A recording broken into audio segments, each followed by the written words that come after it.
Siapa Marsikal Madya Fajar?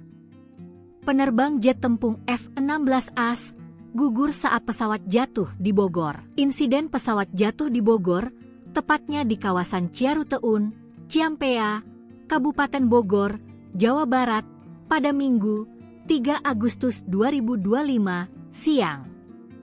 Adapun pesawat yang jatuh merupakan pesawat latih milik Federasi Aerosport Seluruh Indonesia, FASI. Insiden ini menewaskan seorang TNI bernama Marsma Fajar Adrianto.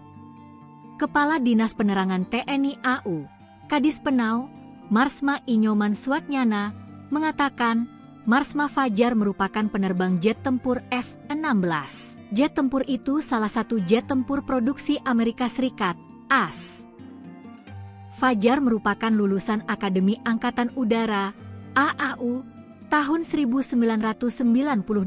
Selama perjalanan karirnya, ia pernah dipercaya menjadi Komandan Skadron Udara 3, Komandan Landasan Udara, dan Lanut, Manuhua, Kadis Penau, Kapuspot Dirga, Aspot Dirga Kaskopsutnas, dan Kapok Sahli Kodiklatau. Para prajurit di TNI AU mengenal Marsma Fajar sebagai sosok yang memiliki dedikasi tinggi.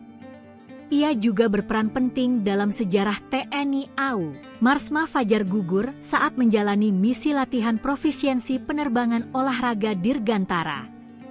Misi tersebut bagian dari pembinaan dan pemeliharaan kemampuan. Dalam keterangan resminya, Minggu, 3 Agustus 2025, Suatnyana menyebut, Marsma Fajar terbang mengendarai Microlight Fixed Wing Quicksilver Gigaton 500 dengan register PK S126 milik Federasi Aerosport Indonesia, FASI. Pesawat lepas landas dari Landasan Udara Atang Senjaja, Lanut ATS, pukul 98 waktu Indonesia Barat selang 11 menit kemudian, atau pukul 9.19 WIB, pesawat hilang kontak dan ditemukan di sekitar tempat pemakaman umum, TPU, Astana. Marsma Fajar dan Roni langsung dievakuasi ke Rumah Sakit Angkatan Udara, RSAU, Dr. M. Hasan Toto. Namun, Marsma TNI Fajar dinyatakan meninggal setibanya di rumah sakit.